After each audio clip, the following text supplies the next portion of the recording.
It's time to do something a little different. Time to take a look back at some classic games that are now over a decade old. Take them in retrospect. An on and off series with the wonderful title of Retrospectacles. This series will be all about some great classic games that may or may not have sold well. Why they were so great, or bad, and if they still hold up to today's standards. Starting with a little gem, called Sacrifice. Sacrifice is a game all about gods, wizards, and minions. A strategy game originally released in the late 2000s for Windows 98 and developed by a very small team from the American developer Shiny Entertainment, and it is really the last great game they created, as they merged in 2007 to form Double Helix Games. Sacrifice is also a game that was a commercial failure. Sadly, Sacrifice was not a game that sold well, even though it was praised by reviewers all around. Sacrifice itself is a third-person strategy game that had both single-player and multiplayer modes.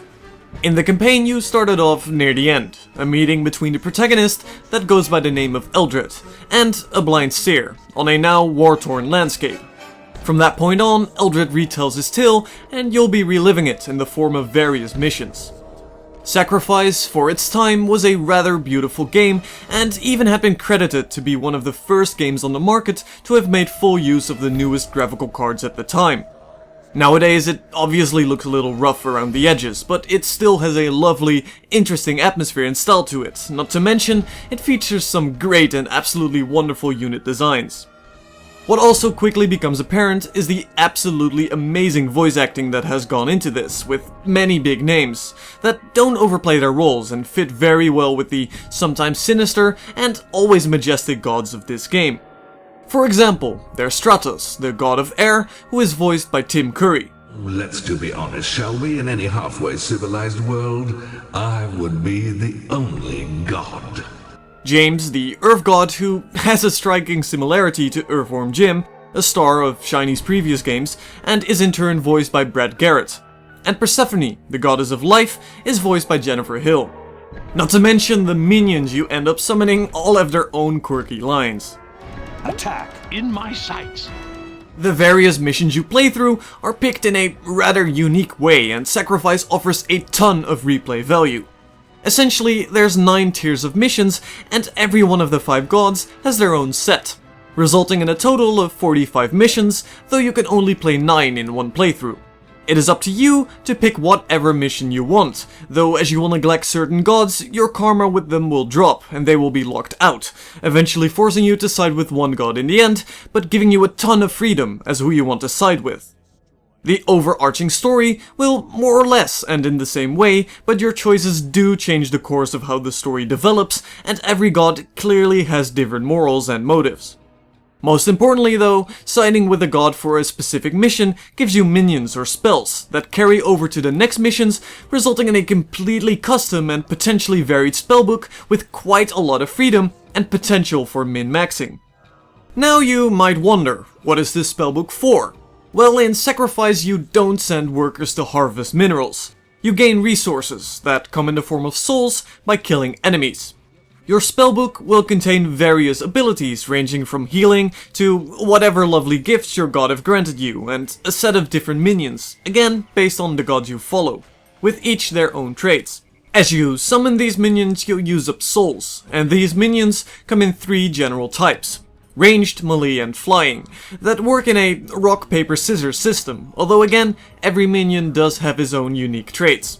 Furthermore, you must construct buildings, called mana lifts, on top of mana fountains in order to keep your mana flowing, which is required for every spell in the game. Additionally, you'll require minions called mana whores to regenerate mana at a decent rate.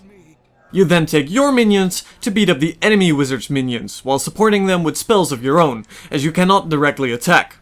Once you're victorious, the battlefield will likely be littered with these blue and orange souls. Blue ones can be instantly recovered by walking over them, and orange ones need to be converted with the help of the lovely sack doctors. These sack doctors spawn from a portal after casting the Convert ability and will impale the corpses of your falling enemies with giant syringes, literally sucking the soul out of their now lifeless bodies. A lovely process indeed. Once they've done that, they'll carry the souls around you back to your altar, where after a ritual dance of sorts, they'll be converted to your cause and can be used to summon more minions. But an important feature to keep in mind is that killing the doctors while they are running around will result in an instant respawn of the monsters they took the soul from.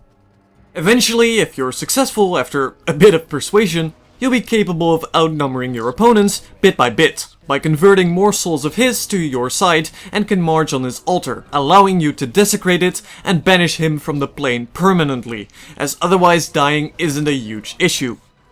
As you complete more and more missions, your spellbook will be enriched by harder, better, faster, stronger minions and spells in the campaign. An interesting feature here is that by completing the campaign, you unlock the custom spellbook for usage in the multiplayer. Otherwise, multiplayer forces you to side with one god. Additionally, in multiplayer you level up during the match, gaining experience as you kill enemies. Another often overlooked aspect of Sacrifice was that it included the gesture mouse movement system well before it was popularized by the game Black and White. A simple yet useful tool. Overall, the gameplay for Sacrifice is a little challenging to get into. The controls can be awkward, selecting things in the distance is rather iffy, and working the camera around isn't without its issues. And there definitely is a learning curve involved. Sometimes it can be a bit of a stalemate. Without killing the enemy wizard, it's very easy for them to run over their own blue souls, meaning neither player really loses anything. But once you get the hang of it, this game is very unique and a ton of fun, even to this day. It is then such a shame that this niche game never sold well and was highly underappreciated. But there you have it, Sacrifice, the game from the late 2000s, created by Shiny Entertainment. I would highly recommend anyone to give this game another shot. The campaign certainly is worth going through it. If anything, it's worth it just for the fact that you can kill your enemies with giant flying cows.